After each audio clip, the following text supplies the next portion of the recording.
Hi, everyone, and welcome to episode 52 of the All Dolphins podcast. This one in honor of Channing Crowder. Well, that's too easy, though. And I love Channing. He is fabulous on the radio. Love hearing him talk all the time. But I'm going to go with someone more obscure. Actually, the first name that I thought of was 52. You don't even think you've never heard of him, I don't think. Linebacker by the name of Mike Reichenbach, who joined the Dolphins, I believe, through what was called Plan B free agency way before your time. And quick anecdote here, because some of the guys who watch us, some of the fans who watch us like the historical nuggets. The Dolphins played at Buffalo in the 1990 divisional playoffs. This was maybe the best Buffalo team of their 4 straight Super Bowl teams. It was a back and forth shootout between Dan Marino and Jim Kelly. The Dolphins fell behind by 1 score, and Buffalo had the ball. They needed a big play on defense to finally have a chance to catch up and maybe win the game.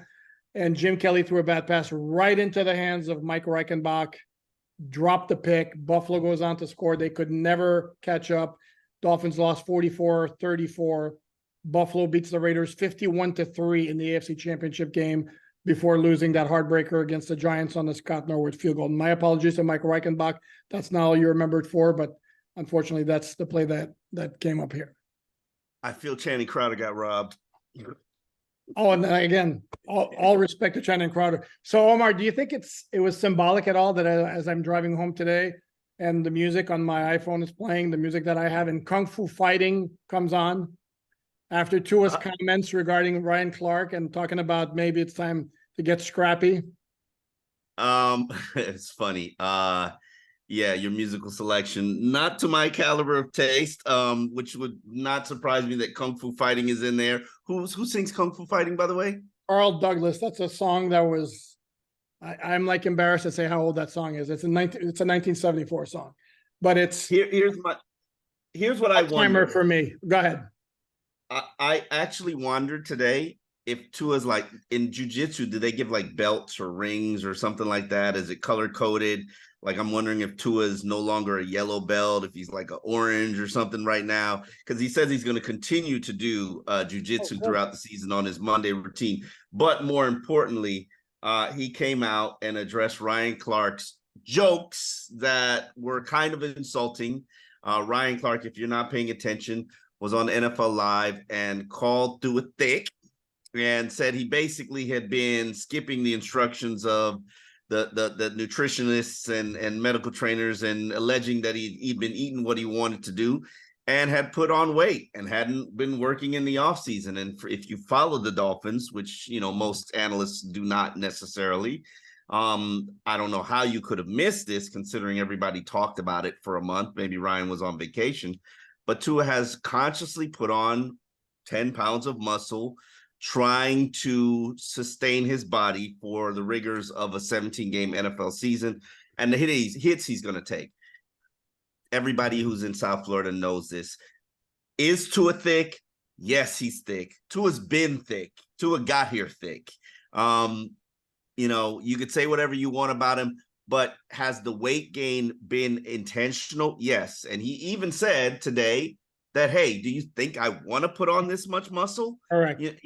This is something that's kind of being forced upon me so that I can actually prove that I can play all 17 games, so I can finally end this one lone criticism that everybody has about me, so I can get my $45 million a year contract that everybody thinks I don't deserve until I prove that I'm a durable quarterback. So the weight gain's intentional. We know Tua has worked very hard this offseason on everything he could possibly do to ensure that he can stay healthy for 17 games. And Ryan Clark made a joke, which is not the first time that I've heard it. I've heard it from players. Players have privately asked me, players who do not play for the Dolphins have privately asked me, hey, is Tua fat?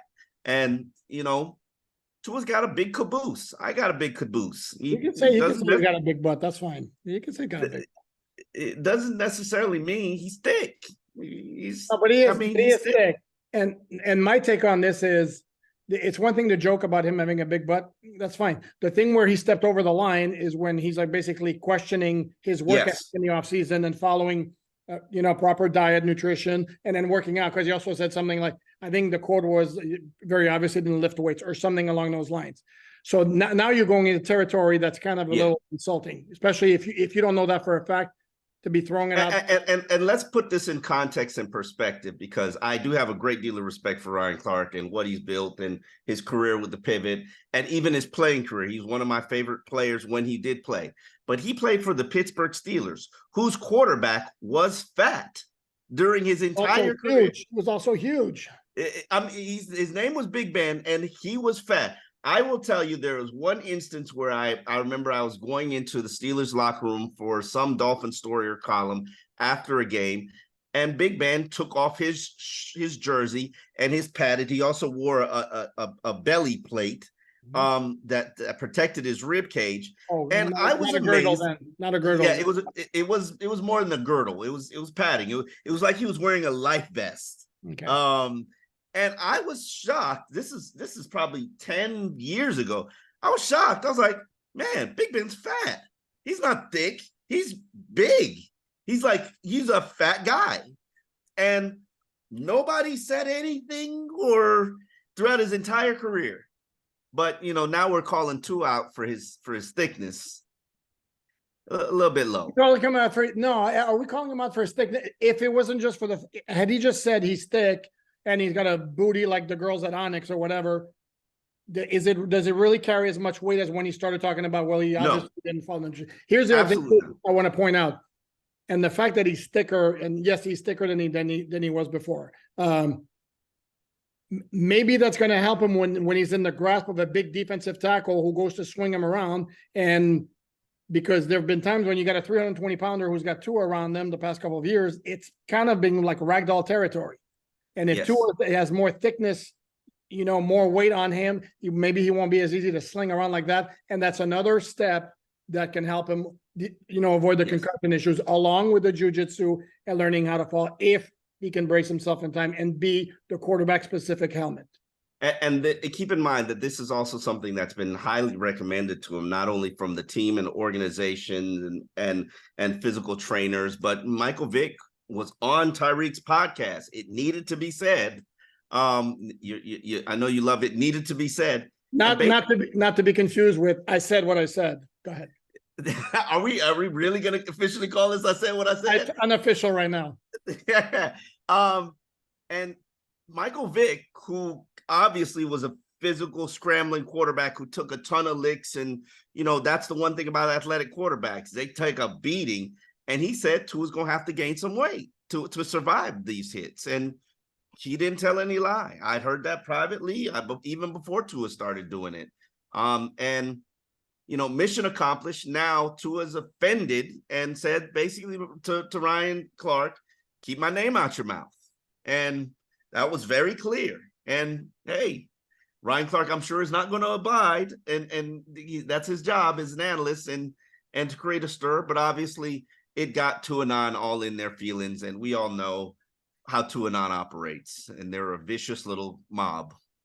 No, it's funny too, because then Ryan Clark tweeted last year saying something like it's crazy for the media to ask players about comments made by TV analysts. Is it really? So you're allowed to basically take shots, and the player who you're attacking does not have the right to have a platform to provide a rebuttal?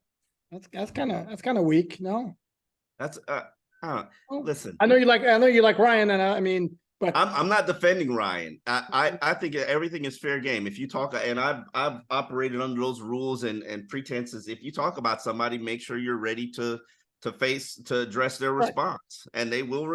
And off the time, expect a response. I've had my flare-ups with players about my criticism, and I stand on my criticism. No, Jordan Phillips, no, not at all. Hey, Jakeem Grant wanted a couple rounds with me too. Are you serious? Don't forget about that. I remember that one. I remember Jordan Phillips because I was right there as he was walking by us back to the locker room and made sure. Oh, that was one of my favorites. But what am I going to do with a 350-pound man trying to attack me? But sir, yes, sir. No, I wasn't. Yes, sir. Yes, sir. I will point out that day I got more congratulations and thank yous from coaches on the Miami Dolphins staff than I'd ever gotten in my life, thanking me, including Adam Gase, who later waived Jordan Phillips because he was a lazy SOB. Inconsistent in his effort. Is that a nice way of putting it? He was lazy. Come on now. He was lazy. You remember that practice? Supposedly he got all offended that I had said something on one of the WQAM radio shows about how he turns it on when he wants to, and he doesn't bring effort on a consistent basis, and he's lazy. And boy, did he show up the next day and light everybody on fire during practice, making my point, drawing congratulations, and then challenged me like, what are we gonna do? Like, no, correct. Okay. This is obviously a very important topic and we wanted to address it first, but there was a practice today, Wednesday, August 20. Wasn't a very good one. No, it wasn't. And it's the next to last training camp practice. Next week, they close the practice off to everybody, including the media, where we'll get to see stretching, basically take attendance, and that's going to be the end of it. So, but we got to see everything today. Don't tell people that, then they won't listen to the podcast. Oh, well, no. You and I can talk. You and I can come up with topics to discuss. That will never be an issue here. There were things that I learned today. Very important.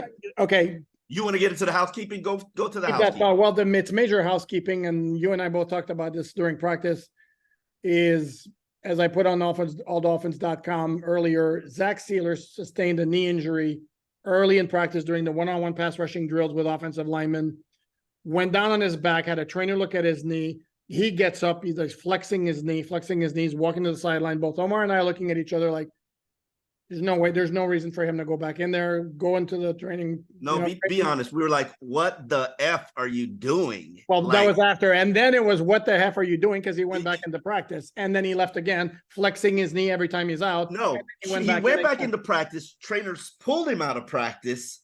Then somehow he went back into practice again. Trainers pulled him out of practice. I'm like, at some point, somebody's got to take his helmet away from him. Yeah, Brandon Peely goes in to start an 11-on-11 session, and then Seiler goes back in and then grabs Peely and basically yanks him out of the huddle. And you were like, what the absolute F are you doing in there? Like, seriously. Especially when you are a player. This is where it bothers me, because people don't really understand. I have been my entire career an advocate for players going and getting their money. I know people think that I am not, because I say Christian Wilkins' deal won't get done, but that's my educated opinion on the situation, because Christian's asking price is much higher than what his value is. And the team already has him locked up for 2 years. Nobody ever pays attention to all that stuff, or that they haven't signed a defensive lineman that they've drafted to an extension since 2012. Don't let the facts get in the way of saying that I'm a Christian hater. But Zach Sieler is probably the #1 most underpaid player on the roster. I don't think there's any question about that. He's making $3.2 million in 2023. So yes. No, he's not. You're looking at cap numbers. I think he's making 2.2. If you can, anyway. Okay, you're going to correct me, and I'm going to correct you correcting me. He's making 2.5 in base salary with the prorated portion of his signing bonus and work per game bonuses. It comes up to 3.2. But we digress. Go ahead. Okay. All right. Yes. If you get hurt, this is the whole reason why you want an extension as a player, because of the fear of getting hurt. If he had suffered something equivalent to what Jalen Ramsey did, you would have just cost yourself conservatively $20 million. What are you doing? Like, your agent Drew Rosenhaus needs to slap you up a little bit. Like, both sides. Both sides. Huh? Slap him this side and slap him that side. Both sides. Yes. If I am somebody who cares and loves and respects you, you're not playing in Jacksonville, and you're on the Christian Wilkins program right now. When the checks are real, you will actually be in the action. Now you are hurt. What are you doing? Not only do you not go back in there to practice with an injury, but you're not playing anymore for the exhibition season. Like, because you can cost yourself millions of dollars. And this is where I would stop those, because I can see some fans right away going, no, he's such a competitor. He's toughness. He's showing some heart, and you're encouraging him not to show heart. No, we're encouraging to show more head, than heart. You are literally ripping up a lotto ticket. You go in there, play against Jacksonville, get hurt, end up with a meniscus injury or whatever because you decide you want to be a tough guy and push through it. I love Zach Sieler. I think he's had an awesome camp. Do I need to see him play against Jacksonville? Absolutely not. Agreed. I need him healthy for the season, particularly because you have no depth at defensive tackle. Which is where, from the Dolphins standpoint, the second they see him, and again, if it wasn't just for the fact that he had his knee looked at, is that he would not stop flexing that knee throughout practice. So obviously, we're trying to go back into practice. Well, no, but the point I'm trying to make is if his knee was perfect after he was checked out, he wouldn't have kept flexing it the entire practice. That's my point. So however minor it might be, there's still something there, and there's zero reason to take any chance, both from his standpoint because of his salary situation and from the Dolphins standpoint because of the depth or lack thereof they have along the defensive line. So why he went back in there? It was the dumbest thing I'd ever seen done all training camp this year. And I'm not criticizing him. I'm not calling him out. I get it. And even Nick Chubb defended him, saying, you're the player, you know what your body can handle, you know what your body. What are you doing? And why are you? Even Christian Wilkins went up to talk to him. I don't know what was said, but I'm pretty sure the conversation is, yo, shut it down. What are you doing, dude? What are you doing, Zach Sieler? Like, you are literally about to rip up a $20 million lottery ticket. Like, don't do that. Mm-hmm. Like, let's, this is the whole reason why players push to get multi-year deals when their guaranteed money is up or when they're in the final year of their deal. You cannot risk an injury. Agreed. Other bookkeeping stuff. Tyreek Hill did not practice. I'm pretty sure it's nothing major. I'm pretty sure Tyreek has shut it down. Okay, here's the thing. Here's what I would tell you there. No, he came out about halfway through, maybe spending time with Jalen Waddle, and then they were catching some light passes between drills when there was nobody else around at some point. So obviously, and then body language, the way he looked, no, it doesn't look like there's anything serious. And then he said last week in Houston, there were after a practice that he was supposed to be off that day. So maybe they rescheduled it for today. And then the other side, you would say, well, if it was a day where he's getting a vet rest day off, why wouldn't he have been out there for all of practice? Why wouldn't he have done individual and you just keep him out of teams? So maybe there's some minor thing. Who knows? There is without a doubt some minor thing. I can speculate for you that Tyreek has been dealing with some minor thing for the beginning of training camp. And as Tyreek is, he's pushing through it. This is the time to do your treatment and get it right and make sure that it's not an issue before the season starts. How many days do we have before the season starts? Is it 17 now or something like that? 17 or 18, I think. Like, this is the perfect time. Sure. You shut it down the week before you begin practice and preparation. If there's any, and the Dolphins have been very cautious with injuries. Jalen Waddle hasn't practiced since he suffered that torso injury, and I don't think he's able or capable of practicing. But the goal is to get him ready for the season opener. You could say the same thing about a lot of the injured guys, like Robert Jones. Boy, they're like, shut it down, done. I don't know how bad the injury that he suffered is, and it's not related to the knee, but he's overcompensating, is what Mike McDaniel says, with some other issue. Yeah, you're talking about Brandon Jones, because Robert Jones wasn't. Yeah, I thought I said Brandon Jones. No, you said Brandon. By the way, and Brandon Jones was spotted in team drills today, so that was some. Yes, he did. Yes, he was. Can't say he did a ton, but yet I literally saw him. Somebody pointed him out, and literally with my binoculars looked on the field, and lo and behold, number 29. Yep, was out there. So I could have sworn I saw him in the rehab group upstairs. It was Nick Needham. It was Nick Needham, Robert Jones, and upstairs and the third one was Justin Bethel. Those are the three. Bethel. Yes. All right.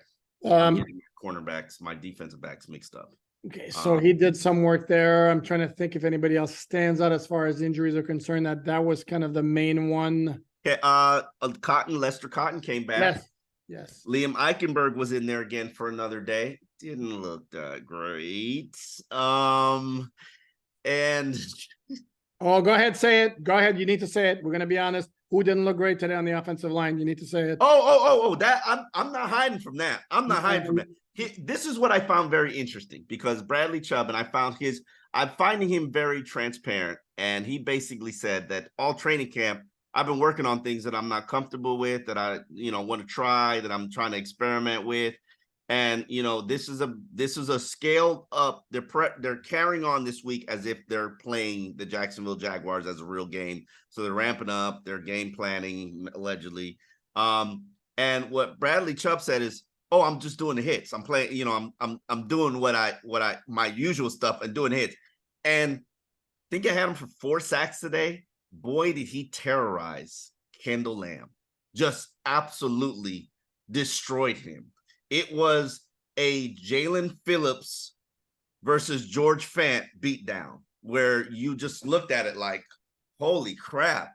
And to the point where you saw Lamb was getting very frustrated.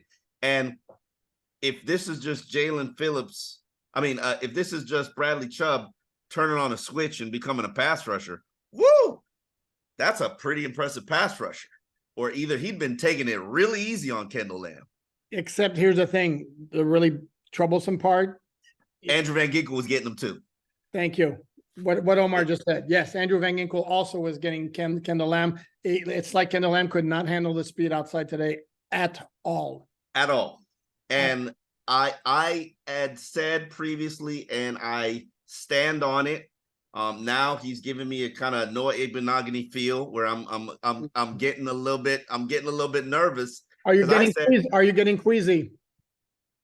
I don't know if I'm queasy. That was just one day. If it returns tomorrow, I'm like, oh man.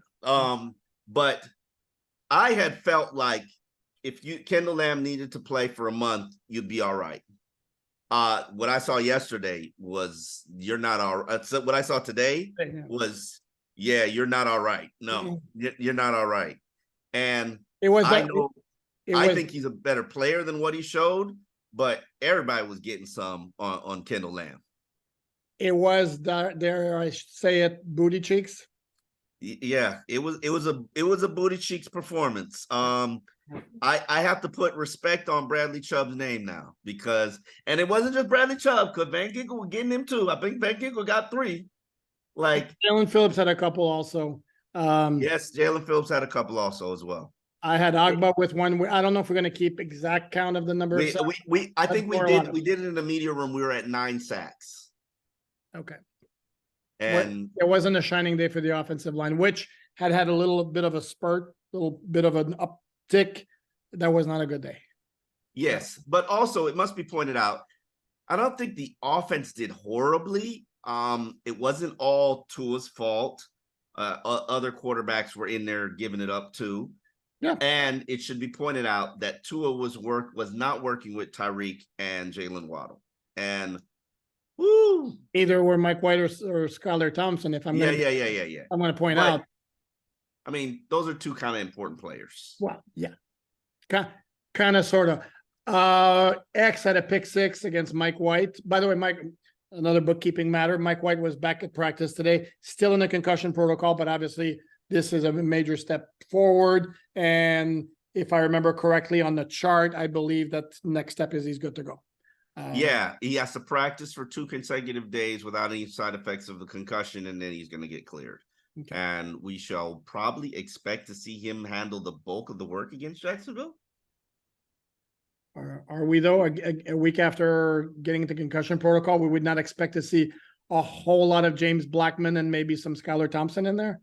Are you kidding me? I'm not wasting my snaps on James Blackman.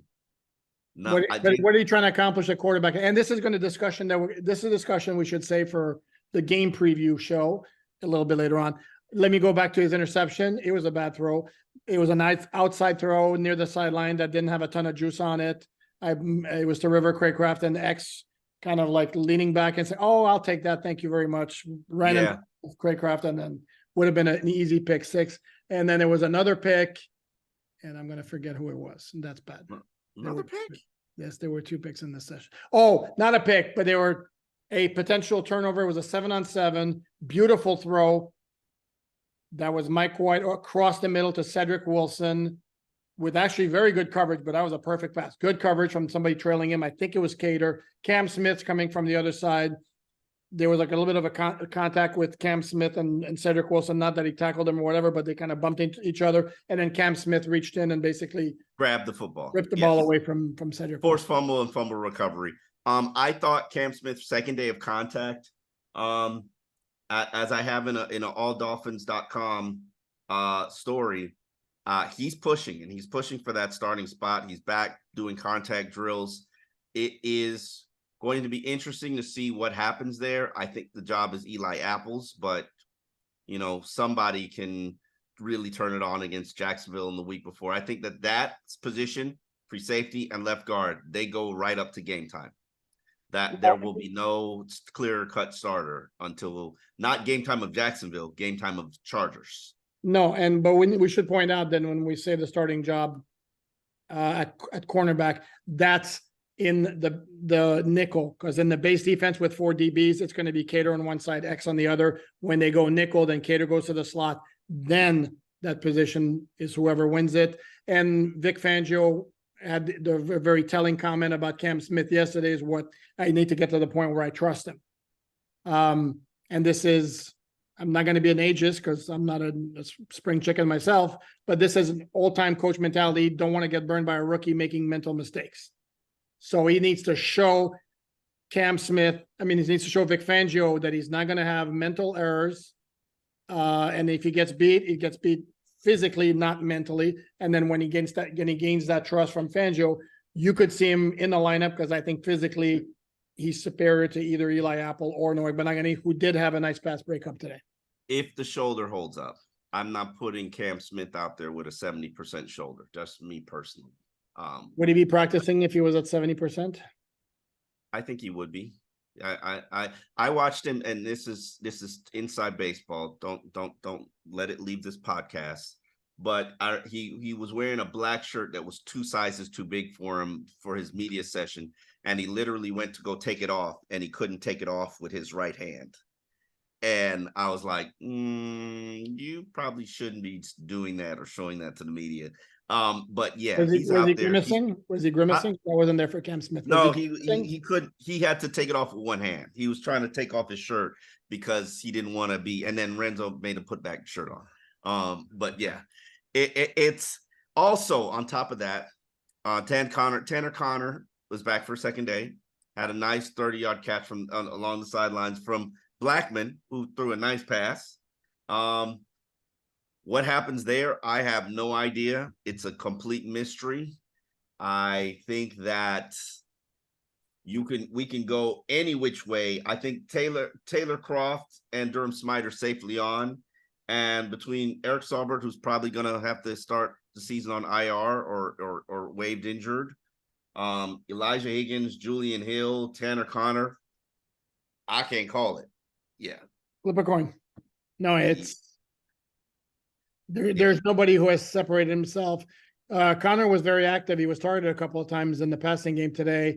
I'm going to be honest, though. I don't see a whole lot of explosiveness. I honestly don't remember from last summer. I remember him like kind of catching my attention, but I don't remember what it was. If it was fluid movement, I think he moved well. I don't see that kind of movement. Yes, I completely agree with you. This isn't the Tanner Connor that I remember seeing from last training camp. And obviously he's a little bit bigger. He's a little bit thicker. So maybe he lost some of that fluid movement. I don't know.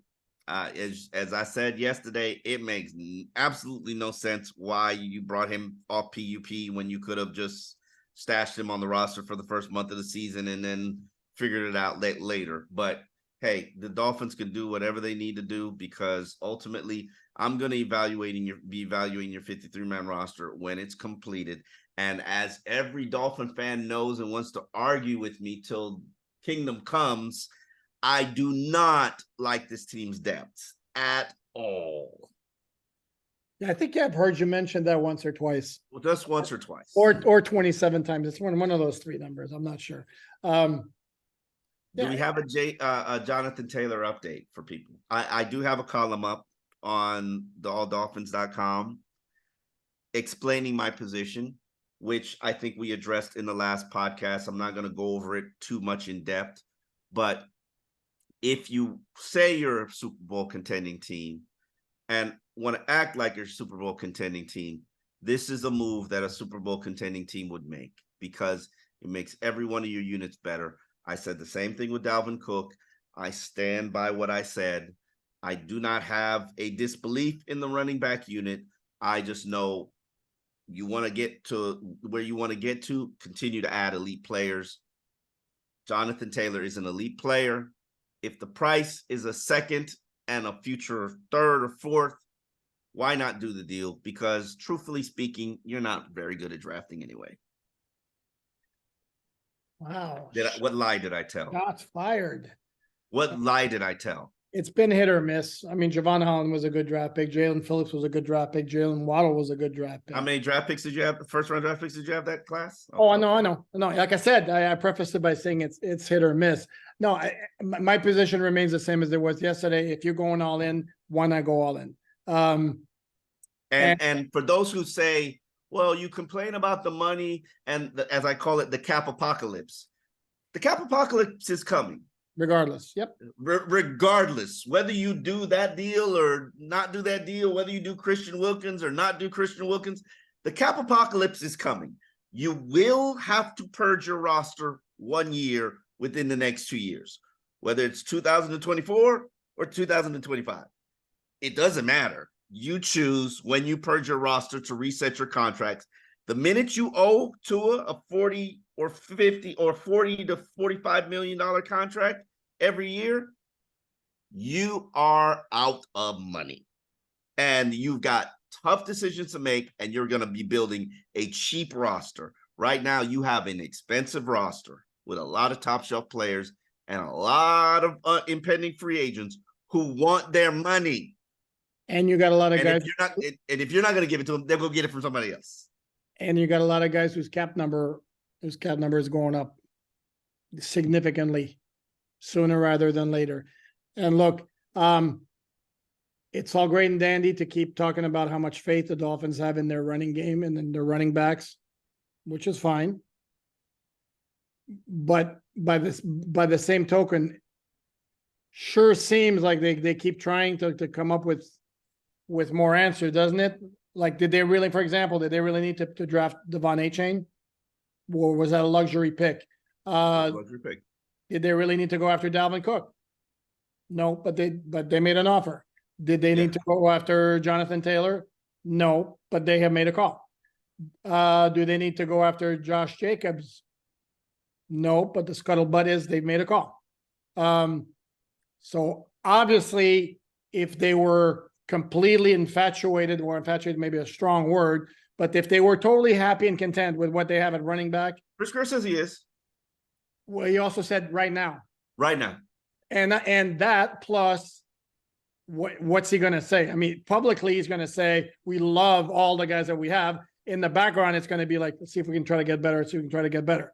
And then I'm going to defend Chris Kerr a little bit because I know that he's a trade whore. He just that's defending him. I mean, he is. He likes to have these conversations. Yes, and I like trades. I'm as a media guy, I'm a trade whore too. I love trades. Go ahead. Nobody's made more trades than Chris Kerr since his tenure began in 2016. And the one factor I'm going to keep pounding on until somebody wants to believe me, the owner is getting up there in age. He's got a ton of money. He's a major success as a real estate guy, not so much as an NFL owner. He wants that Super Bowl title. And we really don't think that he might not be like going after the guys. Listen, I want my title. And that could be motivating. He absolutely spares no expense. Correct. So where, you and I and, the avid Dolphin fan are like concerned about how much money is being spent and salary cap and all that good stuff. Stephen Ross, all he's thinking about is Super Bowl. You know what's funny? I saw something during one of the joint practices. Remember when I pointed to you that Stephen Ross was there wearing shorts and like Dolphins gear, which I'd never seen ever in my life. Against Atlanta. And was having a very animated conversation with Jalen Ramsey. Yep. I to this day, I still wonder what that's about. And I'm thinking to myself right now, maybe that could have been about Dalvin Cook. Like, I'm like, what is he talking to Jalen Ramsey like that for? Like, Or are they going over stock tips? Or Jalen, you're going to bring me my Super Bowl title, aren't you? Jalen, you're going to get yourself better so you can come back and give me my Super Bowl title, right? He was really just giving him like a lecture, because it wasn't Jalen talking back, and I'm thinking to myself like, man, what is this about? But anyway, let me not speculate. But yes, I have always categorized Stephen Ross as rabid and as passionate as you think you are as fans. This man is more passionate than you, and he literally wants the exact same things as you, and he wants the same trades as you, and he always wants to win free agency just like you, and he always wants the biggest name just like you, and he's just the one writing the checks. And so imagine if you unleash Stephen Ross, which I think that they have, considering they're living on credit card debt right now. Like, this is what you get. So you might get you Jonathan Taylor. And you can complain about things with Stephen Ross. That's fine. Do not ever complain about a lack of willingness to financially provide everything that's needed. I mean, we're out there every day at that practice. That facility is gorgeous. Gorgeous. Yeah, it's ridiculous. It's gorgeous. And there's a gardener there every day. Like, I'm into gardening, and that landscape is immaculate, and will continue to be immaculate because there's gardeners there every day. So he does not spare any expense, and he's done the same thing. The shakes. Have you seen the shakes and the little flute slushies that they have after practice in the bar? Yeah, no, trust me, I've been like, yeah, I want one. Yes, I know. Same here. Yes. They take care of stuff. So the prime rib I ate today was delicious. It was good. Okay. Yeah. You didn't like the mahi-mahi? It was okay. Usually the food that they serve the media is excellent. Today wasn't necessarily my favorite, but overall it's usually excellent. But we digress. I'm pretty sure the fans don't want to hear about the media meals. Anything else stand out from practice today? I'm trying to think here. It wasn't exactly, to me, it wasn't a shining day for, I should point out the best pass of the day, Skylar Thompson to Cedric Wilson Jr. down the right sideline, defender over the top, defender underneath, dropped in. Oh, why are you giving me a look? That was an absolutely gorgeous pass. Give the man his due. If it was another quarterback who had thrown that ball, you'd be all over it. That was a beautiful throw. Answer this question. Go ahead. Yes or no? If Cedric Wilson wasn't guaranteed $5 million, would he be on this roster? No, but what's that have to do with the gorgeous pass from Skylar Thompson? Okay.